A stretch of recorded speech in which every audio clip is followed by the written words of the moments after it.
everyone, I am Amrita Bhatt and I will be taking lectures on modern Indian history.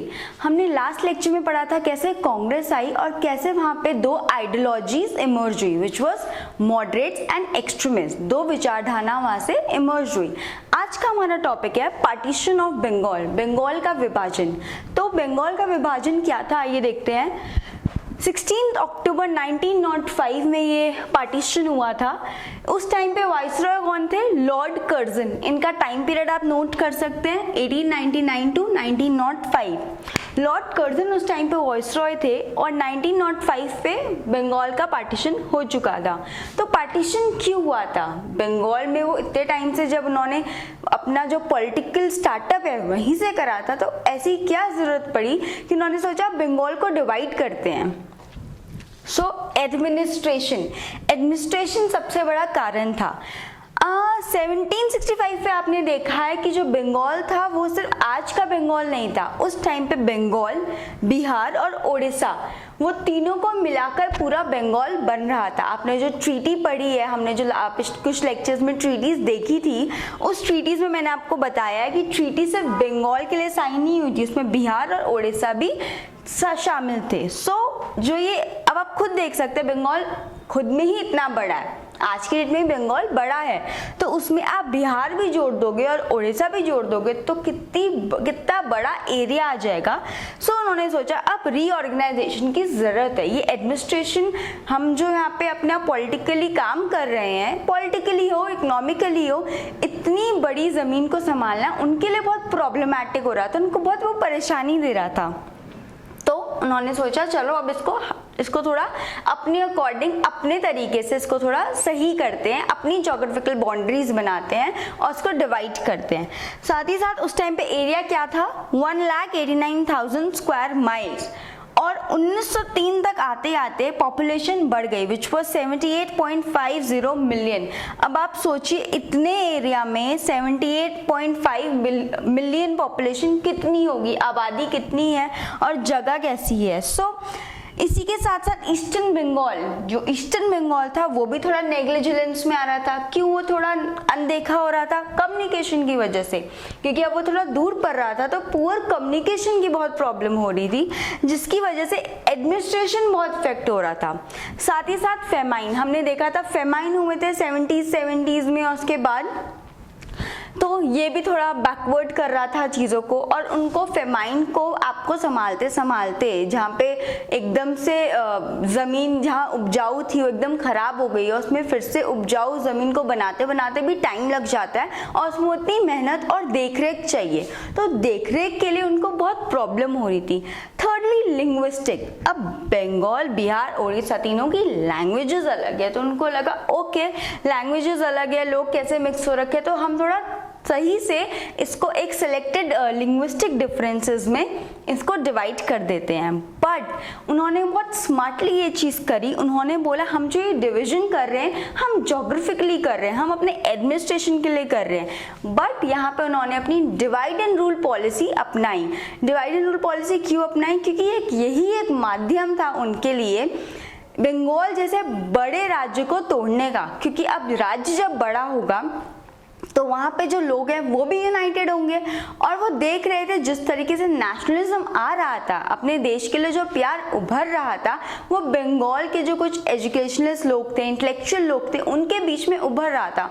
और जिस तरीके से वो मासेस को कनेक्ट कर रहे थे, उनके लिए वो बहुत एक डरावनी चेतावनी थी। उनको लगा ऐसा ना हो कि तीनों मिलकर हम पे अटैक कर दें, तो उनको लगा इस नेशनलिज्म को तो तोड़ना पड़ेगा। ये उनका एक अंदर का कारण था जो उन्होंने नहीं दिया, और डिवाइड एंड रूल पॉलिसी खेलते हुए उन्होंने 1905 में पार्टीशन कर दिया।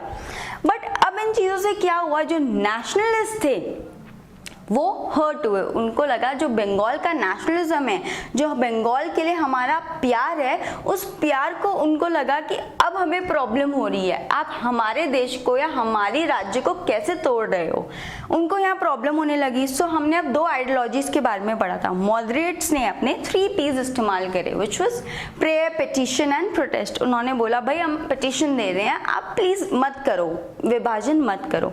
बट पिटिशन क्या होनी थी? तो पिटिशन बिल्कुल रिजेक्ट हो गई और विभाजन तो हो गया।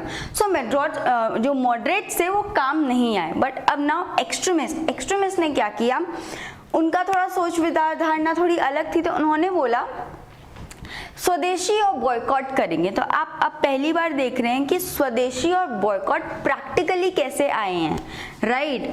स्वदेशी विच वाज इंडियनाइजेशन, अपनी चीजों का इस्तेमाल करो, बाहर की चीजों का इस्तेमाल मत करो। बॉयकॉट, चीज़ों को ख़त्म करो, उसको यूज़ में ना आने दो। बॉयकॉट मतलब हम अब इसका इस्तेमाल नहीं करेंगे, इस बॉयकॉट। तो ये जो गांधीयन एरा में हम जो ये पूरा देखते हैं, ये चीज़ इन्होंने यहाँ से शुरुआत करी, इसकी स्वदेशी मूवमेंट की हम यहाँ से शुरुआत देखते हैं। और उन्होंने बोला ये सिर्फ पॉलिटिकली ज़रूरी नहीं है, ये इकोनॉमिकली भी ज़रूरी है। ब्रिटिशर्स जो ड्रेन ऑफ वेल्थ कर रहे हैं, ड्रेन ऑफ वेल्थ थ्योरी हमने पहले भी समझ ली है। सो जो वेल्थ का ड्रेन बाहर के देश में जा रहा है, अब इस ड्रेन को रोकना होगा। और इसका एक ही कारण है, विच इज़ हम अपनी चीज़ों का इस्तेमाल करें और उन पे इकोनॉमिक प्रेशर बनाएं, उनको पैसा ना दें। अगर हम उनके सामान नहीं खरीदेंगे, उन पे पैसा नहीं जाएगा, तो वो इकोनॉमिकली वीक होंगे। इकोनॉमिकली वीक होंगे तो पॉलिटिकल भी उस तरीके से शासन नहीं कर पाएंगे। ये स्ट्रैटेजी इन्होंने अपनाई। इस स्ट्रैटेजी का आप आज के सिनेरियो से भी रिलेट कर सकते हैं। इस पैंडेमिक में जो चाइना और इंडिया का डिस्प्यूट चल रहा है, इसमें भी हम क्या उम्मीद कर रहे हैं, इंडिया क्या कह रहा है कि आप बॉयकॉट करें चाइना के गुड्स, आप इंडिया के गुड्स अपनाएं। इंडिया के गुड्स अपनाएंगे तो जो पैसा हम चाइना को दे रहे हैं आप चीज़ें खरीद के, आप इंडिया को दीजिए। इंडिया को देंगे तो हम इकोनॉमिकली ग्रो करेंगे और पॉलिटिकल प्रेशर जो हम पे चाइना बना रही है वो नहीं बना पाएगी। वही सेम स्ट्रैटेजी उस टाइम पे अप्लाई हुई थी। उन्होंने बोला चलो अब प्रेशर बनाते हैं। अब इस स्वदेशी मूवमेंट में उन्होंने क्या किया, उन्होंने कहा हमारी जो टेक्सटाइल्स हैं, जो इंडियन टेक्सटाइल्स हैं, उनको खोलो। जो खुली नहीं है उनको इंकरेज किया, उनको बोला भाई आप भी खोलो, इंडिया के लिए खोलो और इंडियन खोलो। इंडिया के जो कपड़े हैं, हमारा जो कॉटन है उससे जो बन रहा है उसकी मिल्स खोलो, ऐसी फैक्ट्रीज बनाओ। लोकल स्कूल्स खोले। अब ब्रिटिशर्स ने एजुकेशन के लिए स्कूल्स खोले थे, तो इन्होंने बोला भाई हम ब्रिटिशर्स के स्कूल में जाके पढ़ेंगे तो फीस किसे जाएगी, ब्रिटिशर्स को। तो नहीं, लोकल स्कूल्स खोलो, हम अपनी लैंग्वेजेस पढ़ेंगे, हमें नहीं पढ़नी, हम अपनी लैंग्वेजेस पढ़ के ही खुश हैं। और लोकल स्कूल से क्या होगा, हमारा जो नेशनलिज्म है वो थोड़ा स्टूडेंट लेवल पे भी पहुंचेगा।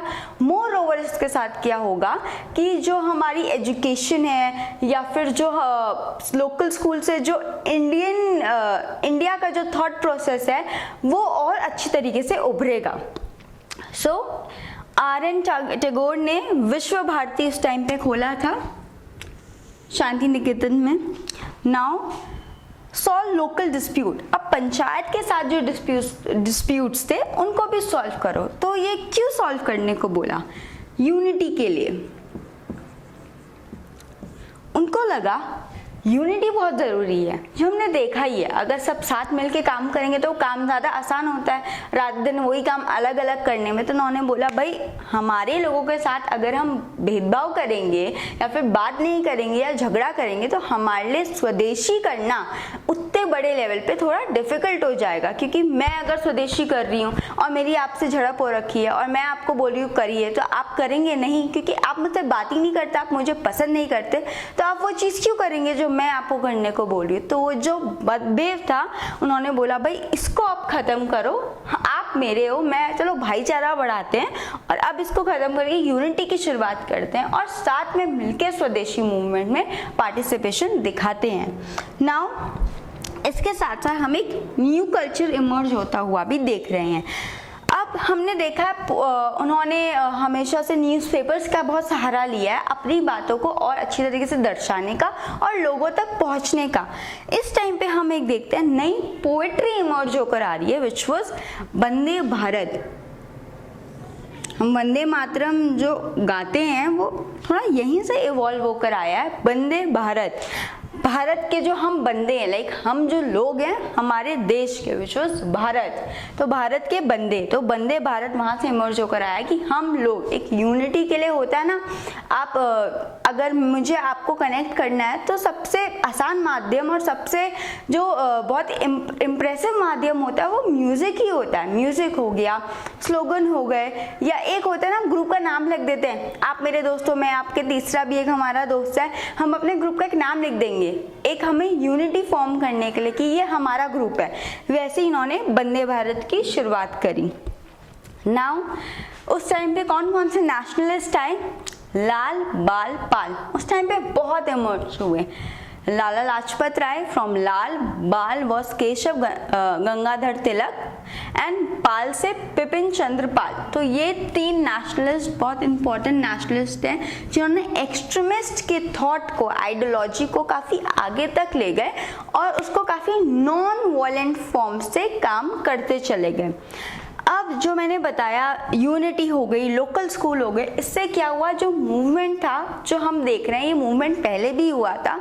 तो ये जो स्वदेशी था ये सिर्फ जमींदार और अपर क्लास और सिर्फ लोअर सेक्शंस तक नहीं था, अब ये थोड़ा स्टूडेंट्स पे आने लगा। वुमेन ने थोड़ी पार्टिसिपेशन दिखाई, वर्कर्स ने थोड़ी पार्टिसिपेशन दिखाई। अब स्टूडेंट्स और वुमेन तो मैंने आपको बता दिया, लोकल स्कूल्स पे वो गए, उन्होंने स्लोगन ऐसे गाए कि लोग हमसे जुड़े। वर्कर्स कैसे जुड़े? मिल्स, उन्होंने वर्कर्स को अपने साथ जोड़ा कि भाई अब आप हमारे लिए मिल्स खोलो, अब आप इंडिया के लिए मिल्स खोलो। पैसिव रेजिस्टेंस की टेक्निक उन्होंने अपनाई। पैसिव रेजिस्टेंस, हम ये काम नहीं करेंगे, इस passive resistance but non violent form से। अगर आप मुझे कोई काम दे रहे हैं, मैंने बोला मैं नहीं कर रही हूँ, आप मुझे कुछ भी कर मैं नहीं करूँगी, वो काम मैं नहीं करूँगी, बट मैं आपसे लड़ूंगी नहीं, मैं आपको मारूंगी नहीं, मैं बस अपनी मुंह ज़बानी उस काम को करने से मना कर दूंगी। इस पैसिव रेजिस्टेंस। नॉन कॉर्पोरेशन, मैं आपके साथ कॉर्पोरेट नहीं करूँगी, अगर आप मुझे बोलोगे ये लिख दो तो मैं नहीं लिखूंगी, मेरा कॉर्पोरेशन आपके साथ ज़ीरो हो जाएगा।